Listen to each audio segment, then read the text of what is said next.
What's up, YouTube? This your boy, No More Gang Stalking. Finna show you where the COINTEL program is hidden and how it get authorized. And let's see some connections. I'm gonna put a couple connections here together. Let's do it. Attorney Andy Luger, who I know you know, and he actually, at his swearing in, announced a major strategy to address violent crime that directed federal law enforcement to prioritize cases including carjackings. We've had a rash of those cases in Minnesota, and the trafficking of firearms.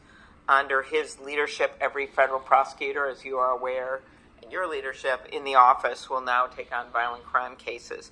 Can you talk about how the department's approach to focusing on violent crime is centered on partnerships with local agencies and what you're doing? Yeah, I want to begin by saying that we well recognize that there is a terrible problem of violent crime. Head gang stalker right there. And the reason violent crime is important to the federal government is because it makes it impossible for people to go about their ordinary lives and carry out their civic responsibilities and their family responsibilities without fear. So the department is very seized with this problem. One of the very first things I did after becoming Attorney General, this was I think in May, is to establish an anti-violent crime strategy, which involves the kind of partnerships that you're talking about, and the kind of individual district by district determination that U.S. Attorney Lugar has made in his own district as to what is most necessary in that district to fight violent crime. Our plan involves three sets of partnerships. One is among all federal law enforcement, FBI, DEA, marshals, ATF, and Homeland Security and other agencies, so that there is no turf fighting, that we all work together in joint task forces, that those partnerships at the second level be expanded to state and local law enforcement, police, sheriffs. There are not enough federal law enforcement in the world to deal with the problem of violent crime. This is largely a state and local This ain't about no violent problem, crime. and they are our force multipliers, and we are their resource and expertise multipliers. So in every jurisdiction, the U.S. Attorney is responsible for creating a task force of federal and state. And then finally, there has to be relationships with the community. As a former violent crime prosecutor myself, I know we don't get witnesses to testify in violent crime cases unless the community trusts us. The community doesn't trust us if law enforcement doesn't engage with them, show that we're being honest and transparent about our work, right. and through our funding mechanisms, funding grants for that's what it's about, the and money. Violence and intervention. Okay, thank you. That's in a nutshell. Thank you for the thorough answer. I'm going to just now do a bit of a rapid round follow-up on some of these. You mentioned law enforcement. You noted in your testimony that the COPS office has dedicated $224 million to help law enforcement. Senator Murkowski, let's get all them cars, them gang stalking cars. Long championed the red, red, the gray, the white program ones through the COPS Reauthorization Act. I assume you continue to support that and continue to support the work that needs to be done to address police officer recruitment and retention issues. Yeah, absolutely. In the previous fiscal year, I think we had $100 million to distribute, which we did for cops hiring, for recruitment and retention. In the next fiscal year, we expect over $200 million for the same purpose. We know how difficult police departments are, how much difficulty they're having with respect to recruitment and retention. And we are trying to do everything we can, both in terms of grants and in terms of expertise. Weaponized grants. Okay, very good. Minnesota, currently a backlog of around 3,800 DNA cases awaiting testing. Senator Cornyn and I are working together on the Debbie Smith Act, and would that help law enforcement have the tools they need? These numbers just came out yesterday, so absolutely. I think that needs to be re-upped, and we are very strongly supportive of providing more funds to state and locals for DNA rape kits and forensic analysis and the like. Okay, I want to leave 2 minutes for antitrust, so just one quick other follow-up. Okay, Senator Capito and I asked what steps the department has taken to stop the trafficking of fentanyl on the dark web. I know some of my colleagues have asked about fentanyl. Any update you want? Now, you heard him talk about marshals. The chief of police says it's all hands on deck to stop gun violence. KTVU's Amanda Quintana is live in Oakland with more on the effort to investigate these crimes and turn the city around. Amanda? Well, it's still early in the investigation, but what we do know is one person was shot and killed today around 3 o'clock. Police have not released any information about a suspect, but we do know that police are taking a different approach to these investigations now with the help of the U.S. Marshal Service. We are going to need to walk in strength in our community.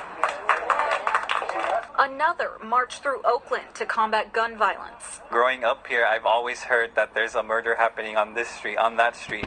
And now that I'm older, I really want to make change. And that's why I'm here. This group wants to be part of the solution, to work alongside police to get people involved in gangs and drugs to turn their lives around, following another person shot dead in the city Friday afternoon. Oakland police say it happened just after 3 on 81st Avenue. Officers found someone who was shot. The victim later pronounced dead at the hospital. No word yet on a suspect. This just a day after OPD announced it's teaming up with the U.S. Marshals to address gun violence. The U.S. Marshals have federal resources that Oakland police and state police just don't have. So they're able to do investigative stuff that really helps find, suspects and find witnesses that, again, folks in Oakland just don't have. And so I think it really makes a big difference. Peter Dunbar worked with a U.S. Marshals task force when he was with OPD. He says they can make a big impact in tracking down witnesses, leads, and suspects. But the violence is going to continue, and this is just one tool to help stop it.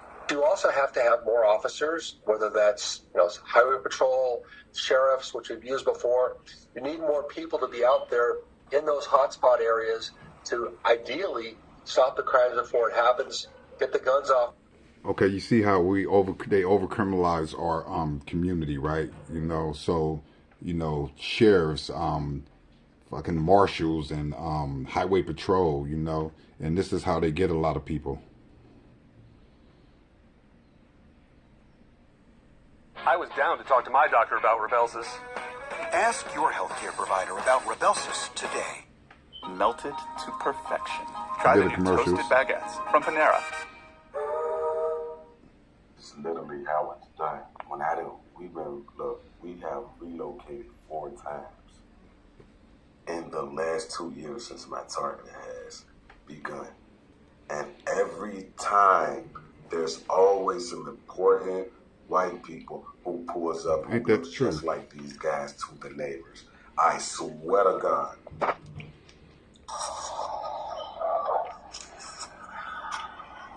ahead. Your name?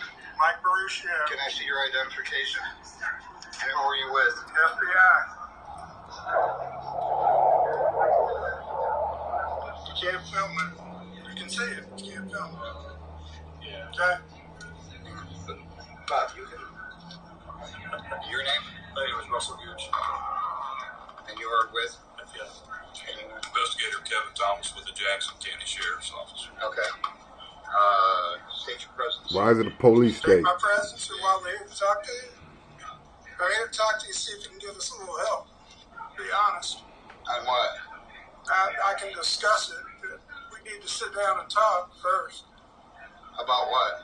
About what? Yeah. Well, the FBI has a lot of programs going on where we try to identify some situations or people or groups that may be of interest. And you're not in trouble. You haven't done anything wrong, but you may know somebody that put the hair on the back of your neck up that you'd be willing to talk to us about. And that's why we're here to talk to you. I'm sorry, I can't talk about something like that. Okay. That's what you're supposed to tell them. You're not willing to talk to us? No, not unless I'm under arrest. No, you haven't done anything. You haven't done anything. Okay. I hope you understand my concern. Absolutely. You haven't done anything. Yeah. But you understand why we're here. No, I don't. I'm just explaining it to you. I understand what you said, but I don't understand why you're here. You don't understand why I'm here? No. Okay. Yeah. Have you done anything that may get you some publicity in the past? I'm not going to answer any questions. Okay, so the reason you hadn't done anything wrong, but you're known. And you're known to have association with sometimes some people in your groups. There's always one that does something, and then everybody looks at the group and says, hey, we should have been talking to some people that knew this guy beforehand so that we could have prevented something. You know, I see that in a lot of groups, like Antifa, and I don't see nobody from the FBI going after them people. Have you seen the FBI not talk to anybody? No. You don't know what they're doing. I know they're beating people up and nobody's doing anything about it. Well, that's something that they need to address. Like that guy at Berkeley who just got attacked because he's a conservative and he's on video and he's still not arrested. Listen, okay? We're not going to discuss politics, okay? That's not why I'm here. I'm saying this here to see if you can assist us in trying to identify anybody that you may know. I can't. I'm sorry. That would be of concern to you and of concern to anybody else. Well, I'm sorry. I can't assist you. Okay. All right. Okay. I appreciate it. No problem. All right. Now, if you have a warrant or something. We don't have a Jim, I'm here friendly, talking. Okay. If I had a warrant, do you think there'd be 3 people here? No, because you come in gangs, just like you are now. No, this ain't a gang. Okay, 3 is a gang over one of me. I don't want to be. You got 2 of you right now. Because he's local, and we thought that make you feel more comfortable. Nothing makes me feel comfortable when any police are at my door asking me. Well, if you change your mind, you can call Atlanta FBI. Call the Atlanta FBI. Ask for us, and we're trying to get your help. Okay. How much you paying? Well, that depends. That depends, huh? Wait a minute. Oh. Wait, now you're interested. Wait a minute. It's got to be worth my while. That depends. Entirely on what you provide. Well, I'll tell you what. I'll think about it. Okay. All right. So it's the Atlanta FBI office. Okay. Okay. Just look them up. By the way, did you guys ever take care of the complaint I sent in? What did you send in? I sent in about someone trying to.